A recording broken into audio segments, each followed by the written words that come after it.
Buenas noches, gracias por acompañarnos en Crédito y Consumo. Hoy tenemos un programa muy interesante. Nos acompaña Juan Pablo Altmar.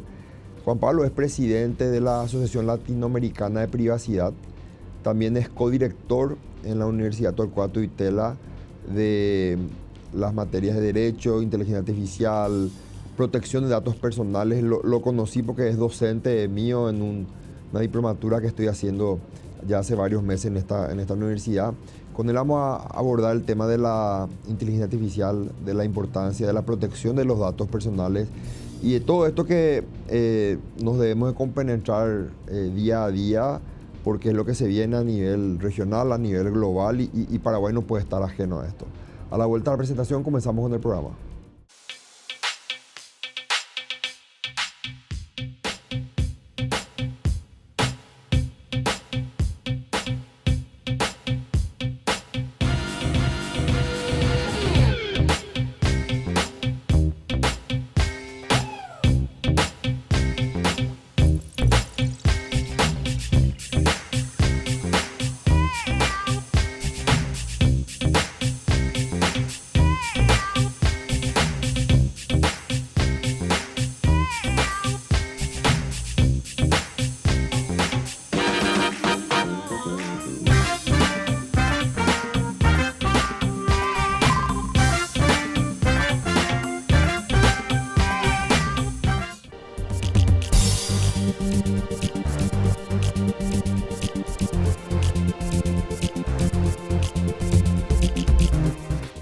Comenzamos la entrevista con Juan Pablo Altmar, como lo presenté previamente, un referente en el mundo de la privacidad en Latam y en todos los puntos regionales de Sudamérica. Buenas noches, Juan Pablo, gracias por estar con nosotros.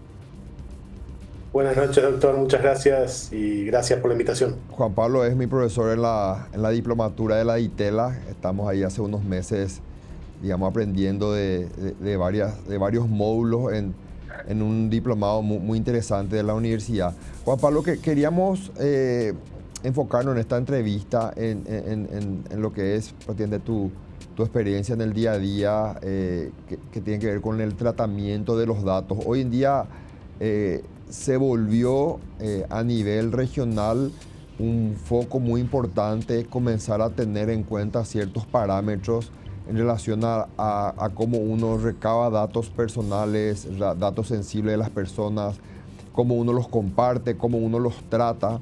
Y queremos hablar un poco contigo sobre este ecosistema de la protección de datos que ustedes lo enseñan en las universidades y que se da a nivel regional.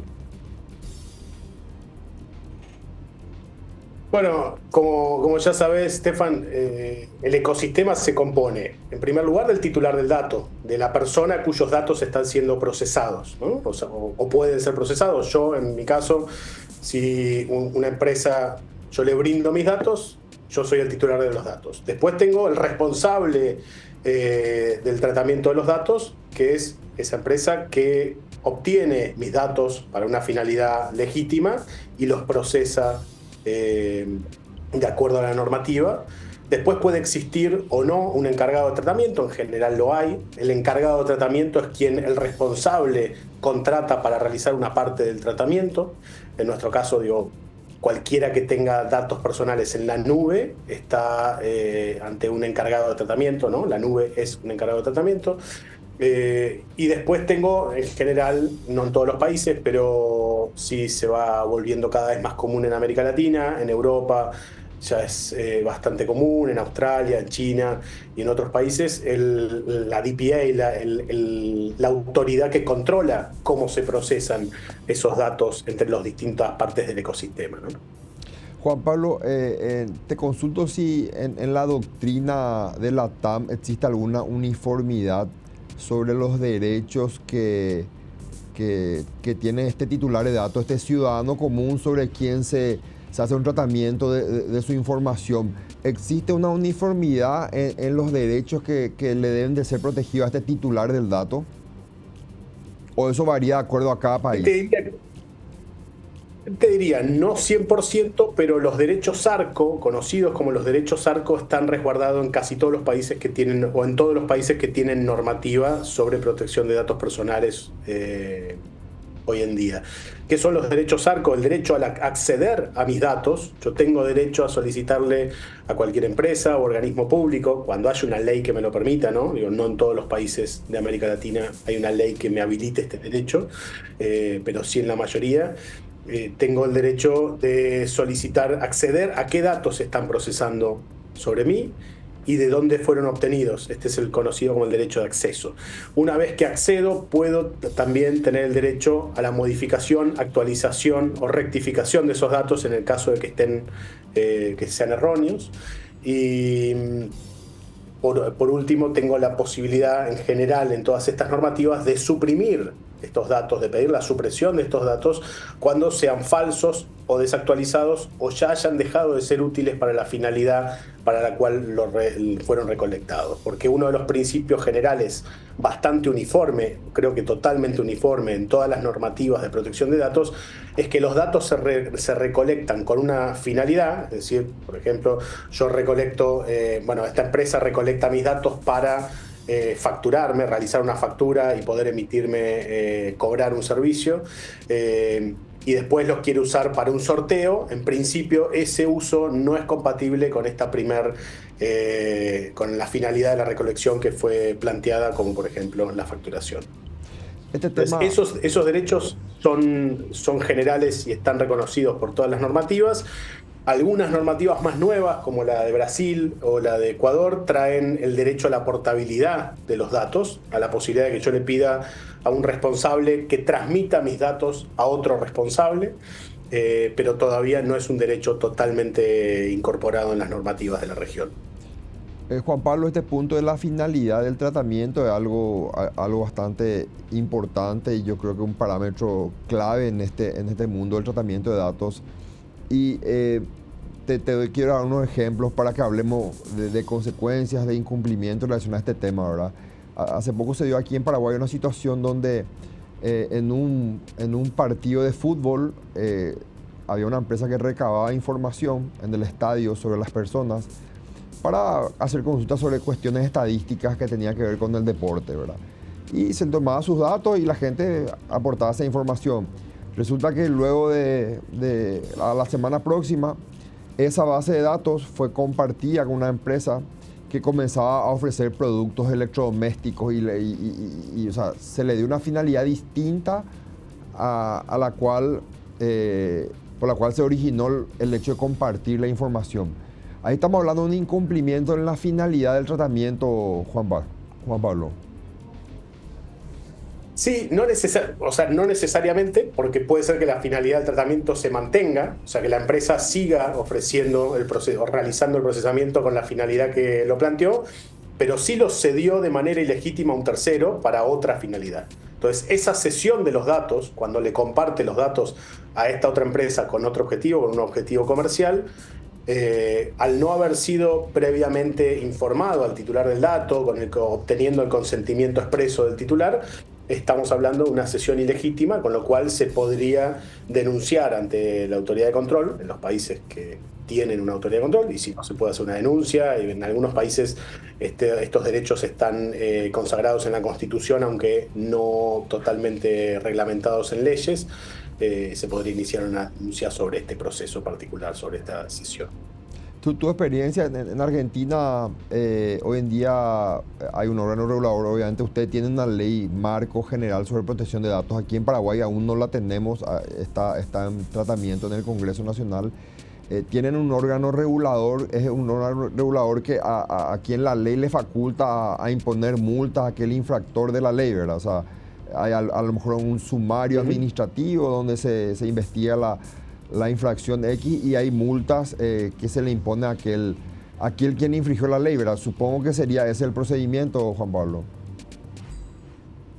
Es así, justo el caso de Argentina es un caso, porque lo hablamos en clase, tiene sus particularidades, porque las multas quedaron en el texto de la ley, que la ley 25326 es del año 2000 y reglamentada en el año 2001, y Argentina tuvo periodos de muchísima inflación a lo largo de estos años, con lo cual las multas quedaron muy escuetas, muy insignificantes, pero en todas las normas que tienen, todas las normas sobre protección de datos personales en América Latina, tiene sanciones y crean un órgano de control que tiene la potestad de aplicar esas sanciones. Sin más, en Brasil, la Agencia Nacional de Protección de Datos Personales puede aplicar sanciones hasta un tope cercano a los $10 millones, ¿no?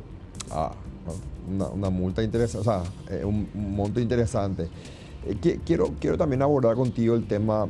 Aquí en Paraguay se está comenzando a hablar sobre algo que obviamente ustedes en Argentina y en otros países que ya tienen regulación lo vienen tratando hace tiempo, que es la normativa GDPR europea, ¿verdad? ¿Qué es esa normativa? ¿Podemos sintetizar en algún concepto o algo resumido sobre en qué consiste esta normativa, Juan Pablo? Sí, bueno, el Reglamento Europeo de Protección de Datos, GDPR, General Data Protection Regulation, es en definitiva la normativa que aprobó la Unión Europea, el Consejo Europeo, de manera que establece un estándar que se aplica de manera directa a todos los países de la Unión Europea y del espacio económico europeo. Es como las normas, de alguna manera, de las normas que venimos hablando en América Latina, en cada uno de los países, como en la Argentina, la 25326, o la ley, la LGPD en Brasil, entre otras. Solo que al ser un reglamento se aplica de manera directa a todos los países miembros de la Unión. ¿Y tiene aplicación extraterritorial, Juan Pablo? Tiene, entre otras cosas, trajo varias novedades que de a poco se van sumando en los países de América Latina y en otros países del mundo, como la aplicación extraterritorial, aquellos procesamientos de datos que tengan por objetivo recolectar datos de residentes europeos, estén o no estén en Europa. Es decir, si yo tengo una empresa en Argentina que recolecta datos de europeos, enfocando al mercado europeo, no por casualidad, sino enfocando al mercado europeo, voy a estar estando bajo la órbita del reglamento europeo, que tiene multas de hasta 20 millones de euros o el 4% de la facturación anual global del grupo económico, con lo cual, no en mi caso, pero digo sí en el caso de algunas empresas particularmente grandes, sobre todo las grandes tecnológicas, si recolectan datos, y todas recolectan datos de europeos, están bajo la órbita de poder ser pasibles de una sanción de hasta el 4% de la facturación anual global de todo el grupo económico, lo cual pueden ser unos cuantos ceros para este tipo de empresas.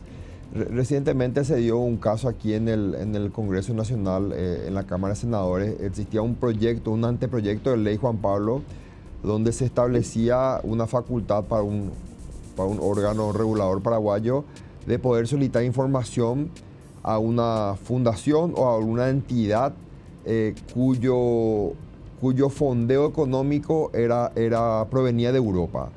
El argumento de los representantes de esta fundación era que no podrían compartir información porque ellos se amparaban en el reglamento de la Unión Europea sobre algunas cuestiones y decía yo no voy a compartir información sobre la base de datos que yo manejo porque yo no tengo autorización de los titulares de datos de esta base de datos para compartir información con un órgano regulador paraguayo. O sea, a pesar que era una legislación paraguaya, positiva paraguaya, ellos se amparaban en el reglamento de la Unión Europea, ¿verdad?, de protección de datos.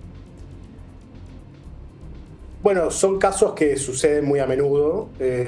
Hace no mucho tiempo, no sé si recuerdan, hubo varios casos famosos, uno contra Apple por no permitirle al FBI ingresar como un backdoor, una puerta trasera a los iPhone para hacer pericias en el caso de situaciones que estén envueltas en un crimen o por lo menos en un potencial crimen. Y algo similar sucedió hace unos años en Brasil, cuando se arrestó al presidente de WhatsApp en Brasil, por lo mismo, ¿no? Por no permitirles acceder a mensajes que estaban encriptados dentro de la aplicación. Estas son discusiones que se dan muy a menudo y es, bueno, en definitiva, qué jurisdicción es más fuerte en cada caso. Obviamente, primero hay que estudiar qué fue lo que se solicitó.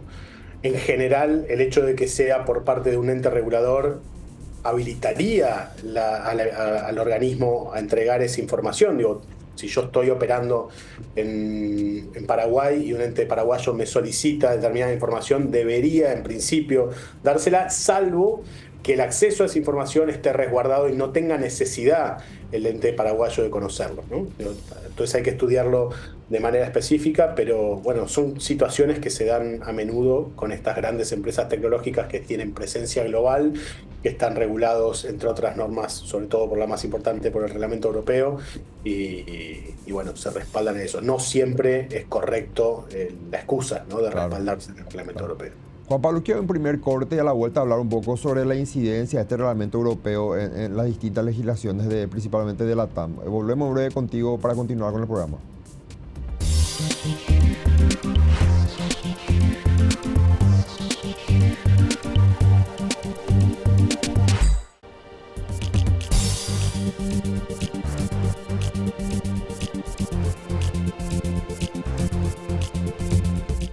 Estamos de vuelta con nuestro invitado Juan Pablo Altmaier, un especialista en protección de datos. Ya lo mencioné en la presentación del programa, un breve currículum de nuestro invitado hoy.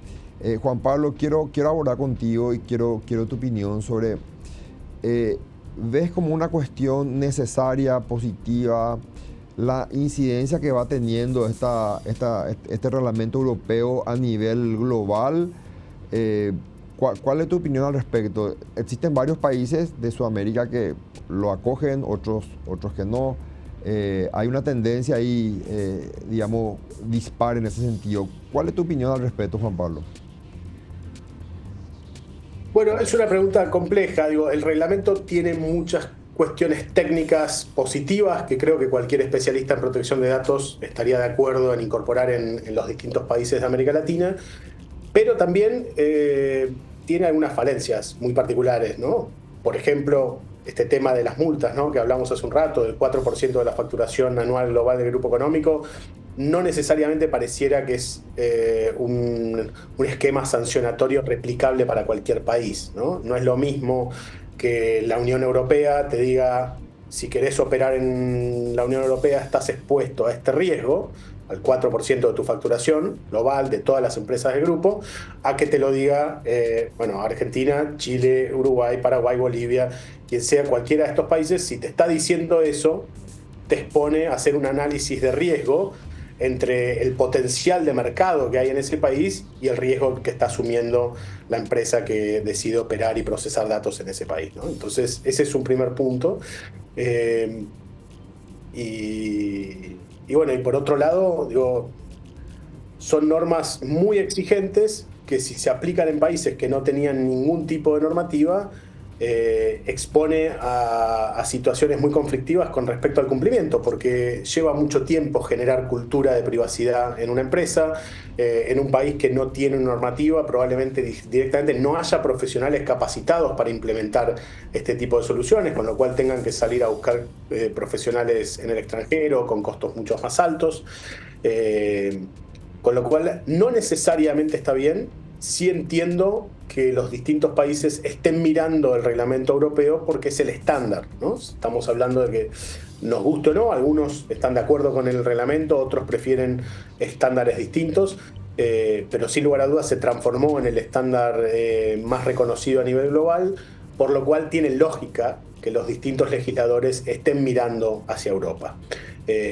Pero bueno, no necesariamente hay que traerlo exactamente igual, y una de las cosas que en general yo cuestiono es que a nivel sancionatorio no hay una diferenciación por el tamaño y la facturación de una empresa en el reglamento europeo. Entonces, no es lo mismo una startup, una pyme o una pequeña y mediana empresa a una empresa grande o a una gran tecnológica.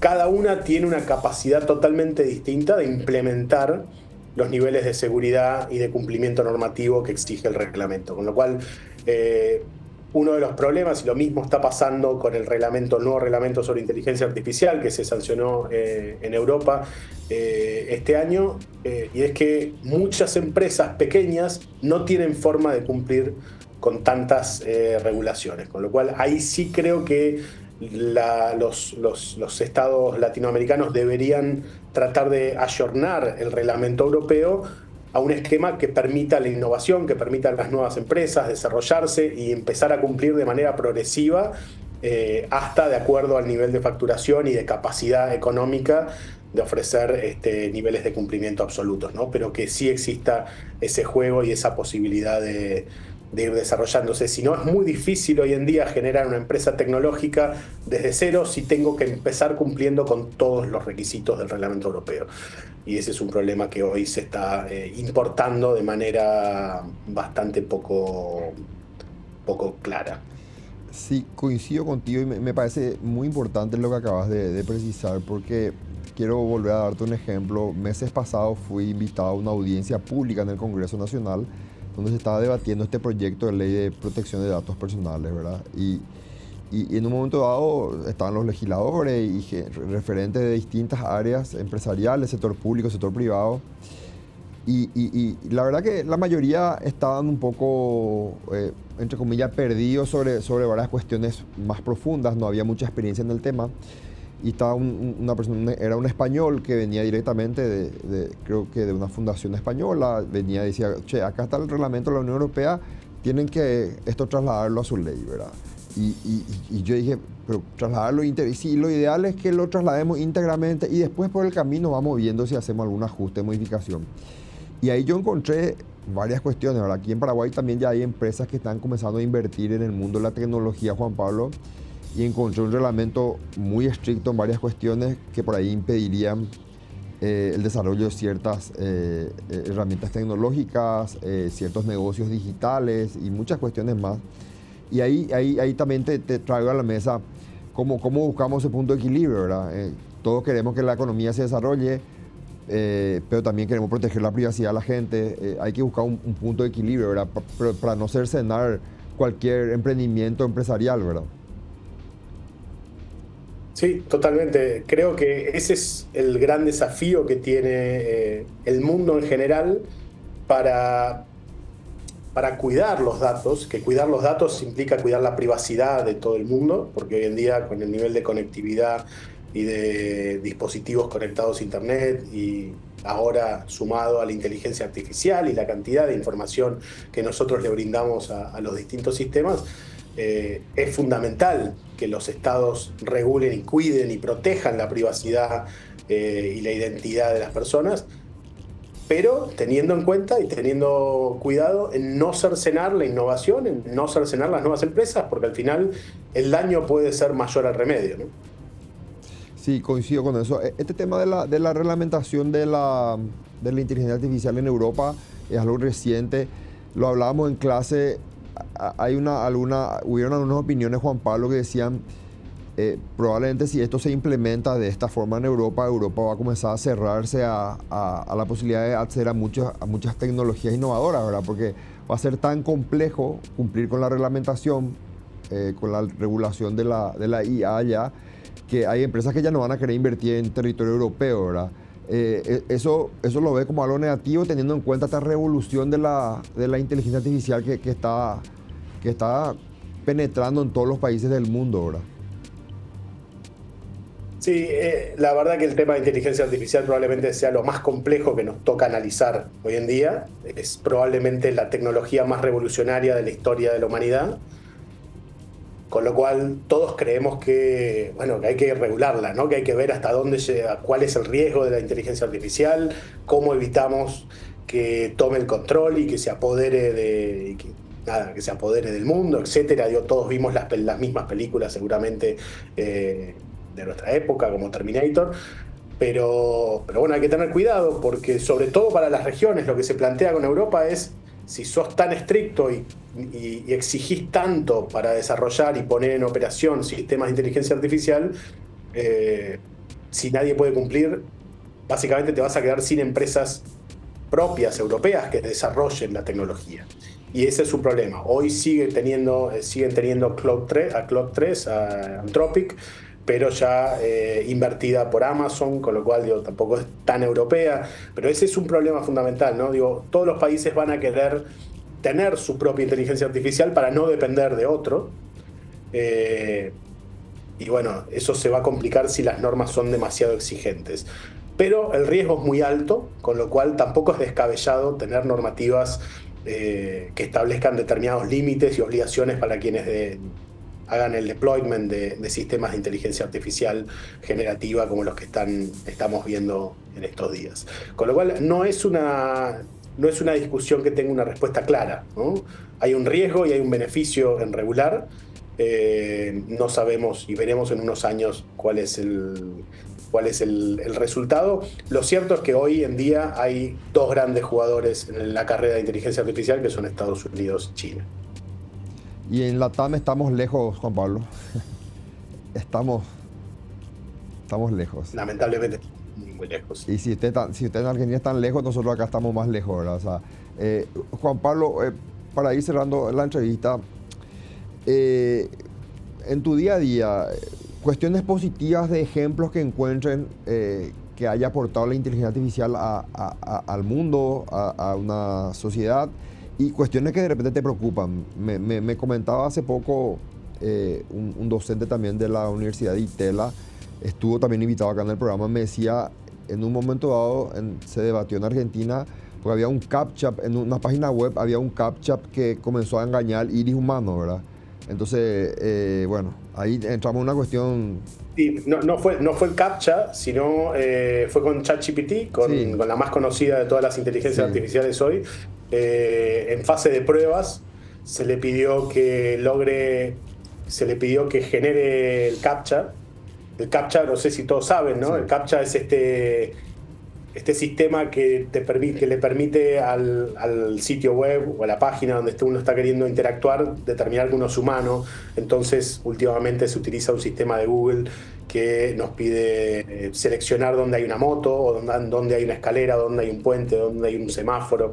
Son formas de determinar que hay un humano del otro lado, y al mismo tiempo le permite a la inteligencia artificial ir obteniendo cada vez más información sobre cómo es un semáforo, cómo es una moto, cómo es un auto y demás. Y el sistema, ChatGPT, como no lo podía hacer, entró a una página donde se contrata freelancers y intentó contratar, o sea, le pidió a un freelancer que haga el CAPTCHA, que le pagaba para hacer el CAPTCHA por él, y el freelancer le dijo, pero ¿por qué no lo podés hacer vos, no?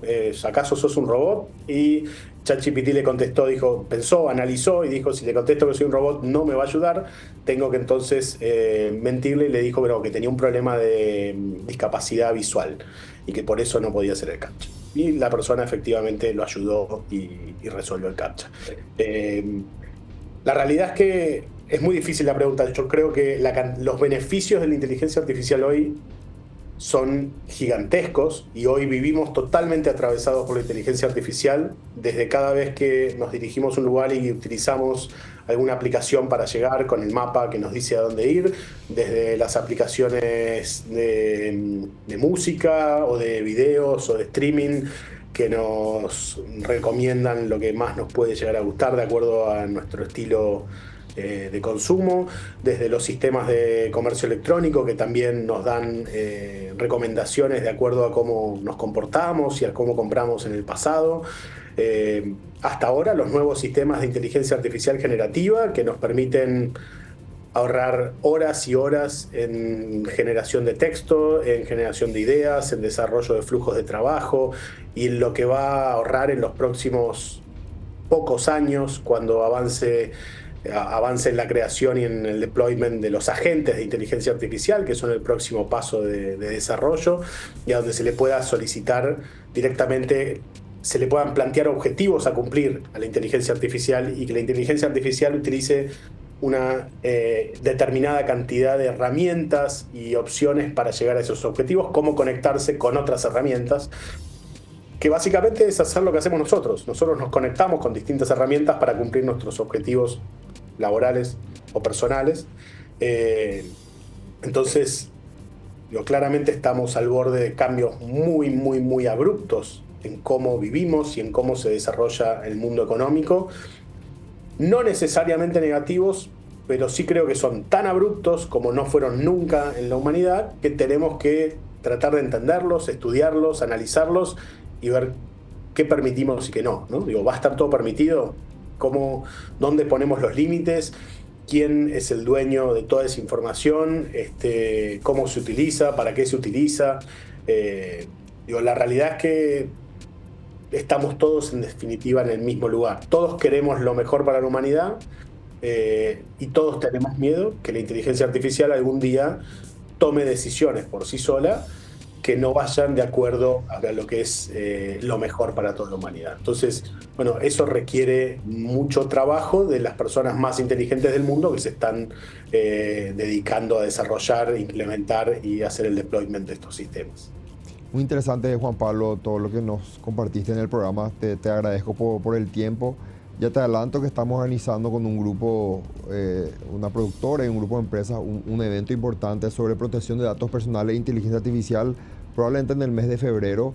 Vamos a cursarte la invitación para que vengas como speaker ahí en este evento, ¿verdad? Y porque queremos contar contigo y con tu experiencia. Excelente, muchísimas gracias por la invitación y encantado, como siempre, de tener estas charlas, Stefan. Gracias, Juan Pablo. Esta fue la entrevista con Juan Pablo Altmar, como lo decía, un experto en privacidad y en protección de datos personales, un referente argentino, docente de la Universidad Torcuato Di Tella. Muy interesante la charla. Lo había dicho en programas anteriores, vamos a comenzar a enfocarnos cada vez más acá en el programa sobre esto que se viene a nivel global, a nivel mundial y por qué no en Paraguay, que es la regulación de la inteligencia artificial, la protección de los datos personales y todo lo que tenga que ver con el tratamiento de información que incide en cada uno de los rubros de la economía paraguaya, empresarial, financiero, personal, salud y muchas cuestiones de nuestro día a día. Ahora vamos a un corte más. Tenemos la cobertura de un evento muy importante en la Unión Industrial Paraguaya, un convenio firmado entre la UIP y Crecer, la Cámara de Empresas Crediticias. Tenemos ahí varias entrevistas realizadas a referentes de ambos gremios, de ambas instituciones. Eso lo compartimos con ustedes a la vuelta a la pausa.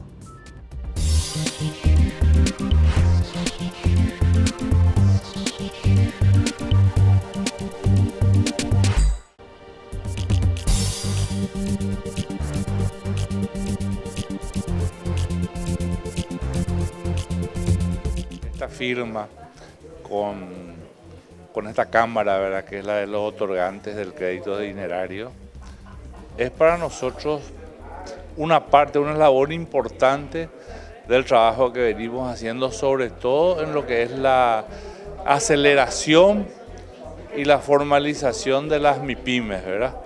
Y cuando hablamos de MIPYMES, también incluyo a los que son los cuentapropistas, ¿verdad?, que son parte de los microempresarios.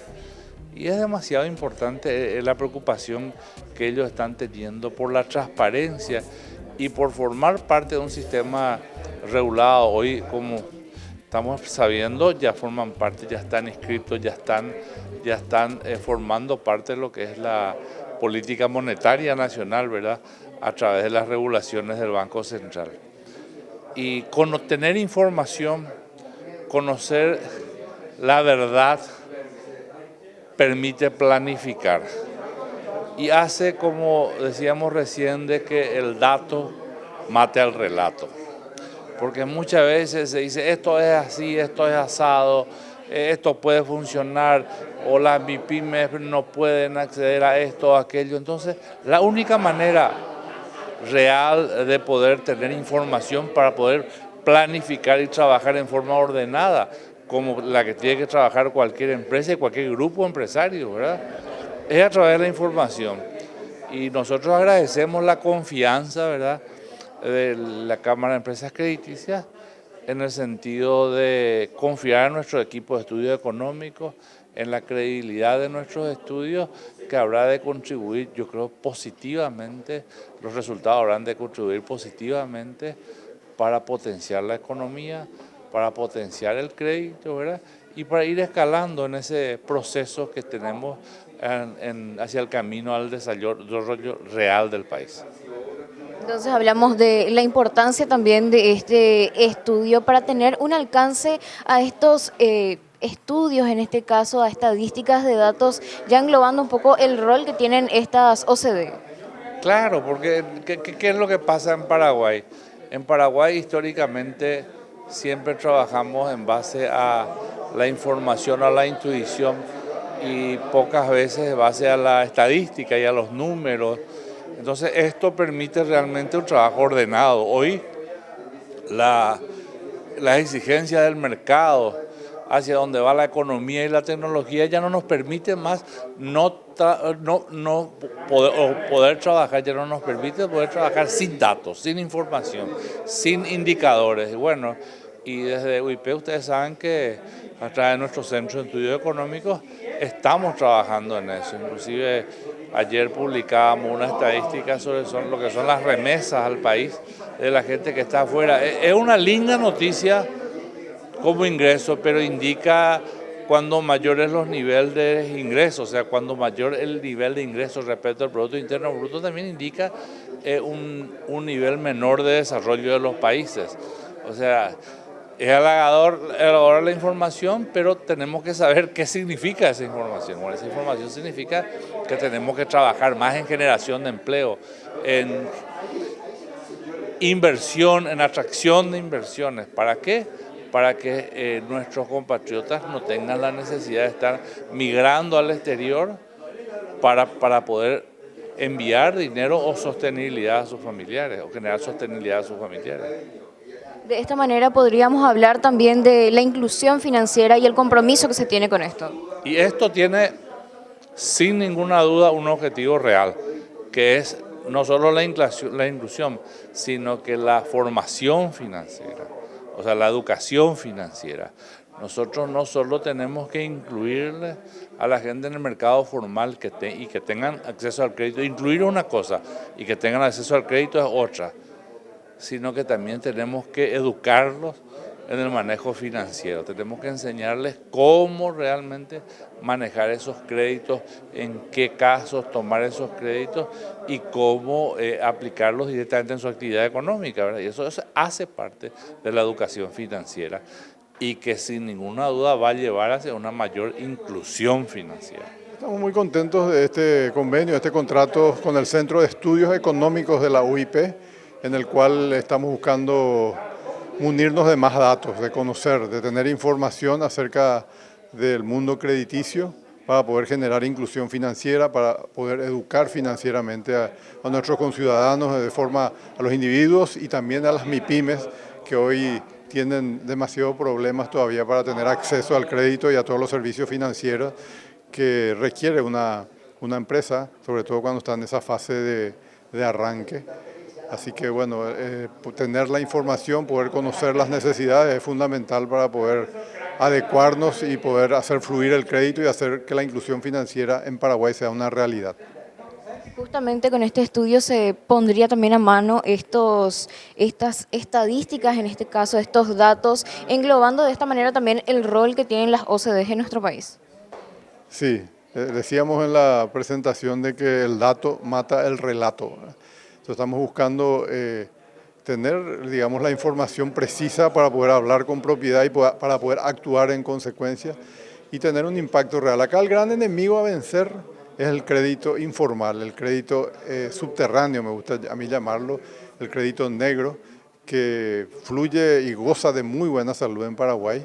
Y bueno, nosotros como país tenemos que empezar a salir ya de todas esas cosas, ¿verdad? No solamente en el ámbito financiero, sino en todos los ámbitos, pero es particularmente más nocivo en el ámbito financiero, porque si una persona, yo le debo plata, esa persona tiene demasiado poder sobre mí si es que esa operación es en negro. Nadie ve esa operación y entonces el poder ese que tiene quien es acreedor es demasiado, digamos, genera demasiados incentivos a actividades delincuenciales. Él puede ser un delincuente en cualquier momento. Ojalá no lo sea. Ojalá que sea bueno como en el momento en que me prestó la plata, que me solucionó mi problema de alguna forma. Pero bueno, los seres humanos no siempre actuamos, digamos, en esa senda, entonces no hay que poner los incentivos. La ocasión hace al ladrón, dice, ¿no? Entonces el mercado y el regulador y digamos, todos los mecanismos de control tienen que poner esas salvaguardas para que no exista esa ocasión de que que presta dinero negro se vuelve un delincuente. Entonces, la solución es que esas operaciones sean siempre en blanco. Escúchame, más de la mitad de las operaciones crediticias en Paraguay, en cantidad de operaciones, son de negro. Así que la inclusión financiera significa incluir financieramente, formalmente. Y con eso el deudor está absolutamente protegido. Mucha satisfacción, celebramos este convenio con la OIP, una institución de muchos años y mucha experiencia en lo que es manejo de relaciones, de ayuda y convenio mutuo entre varias cámaras. Hoy nosotros nos unimos a ellos, estamos contentos que nos reciban en su casa para realizar un estudio de mercado del impacto de las OECD, que es el nombre técnico que hoy el Banco Central nos coloca, que sería de mucho valor y de mucho impacto para poder analizar correctamente la situación del mercado financiero de las OECD y el impacto económico que tiene para las tomas de decisiones gubernamentales del Banco Central, y sobre todo para poder tener una mejor dimensión del costo del dinero para el cliente final, porque al final el servicio que nosotros otorgamos tiene que ser un punto intermedio entre el tomador del servicio, que pueda ser un recurso que a ellos les sirva para poder capitalizar el proyecto, la inversión que están haciendo en el mercado, y a la OECD le tiene que servir porque al final somos un negocio que necesita ser sustentable en el tiempo. Entonces ahí es donde nosotros con este estudio que la OIP va a colaborar, podríamos tener un mejor mapa del costo final, del precio de las cosas, en este caso del capital operativo. Y bueno, creo que es de mucho valor lo que estamos haciendo y celebramos como paraguayos que esta relación se haya realizado. Hablamos de una herramienta sumamente importante también para que la gente pueda obtener datos más específicos, más concisos y pueda conocer un poco más acerca del rol también que ejercen las OSD en nuestro país. Sí, como siempre decimos, yo siempre yo creo que los ejemplos son muy buenos. Siempre destaco que las OSD son como la escuela, donde uno empieza a aprender a leer, a escribir, a educarse financieramente. Después uno agarra cuerpo y pasa a ser una financiera, ¿verdad? Comparado la financiera como el colegio, ¿verdad? Donde en el colegio uno ya tiene una mejor visión de las cosas, tiene una mejor educación. Y a partir de ahí, bueno, le compara a la universidad como los bancos, ¿verdad? Pasa a ser uno más ambicioso, ¿verdad? A estar en la universidad tiene mejor capacidad para tomar decisiones y pasa al siguiente nivel, que sería un banco, donde ya hacen importaciones, exportaciones, toman créditos ya para la vivienda o créditos hipotecarios ya para un proyecto industrial. Entonces, para mí es un proceso natural que todos tenemos que llevar, ¿verdad? Educarnos rápido, no perder de foco lo que buscamos como empresarios, como hombres de inversión acá en Paraguay. Y bueno, y creo que esa es una muy buena comparación como para poder entender lo que es la OECD hoy en el mercado paraguayo. A partir de esta firma de convenio, ¿cuál es el siguiente paso a dar? Y buscar la mayor formalidad de las personas en el sistema financiero. Hoy estamos teniendo una informalidad muy importante que tenemos que buscar con el Estado, con estos convenios, ser atractivos para que las personas dejen de estar en un mercado gris, como le decimos nosotros, y pasen a formar el mercado formal. Pero para eso también tenemos que buscar atracciones para las personas y hacer entender de que a largo plazo ser incluido en el sistema financiero te da mayor rentabilidad económica en el bolsillo. A lo mejor cuesta un poquitito involucrarse rápidamente, a lo mejor es más fácil ir al vecino, ir a la persona particular, pero a largo plazo te puedo asegurar por experiencia propia que los beneficios llegan.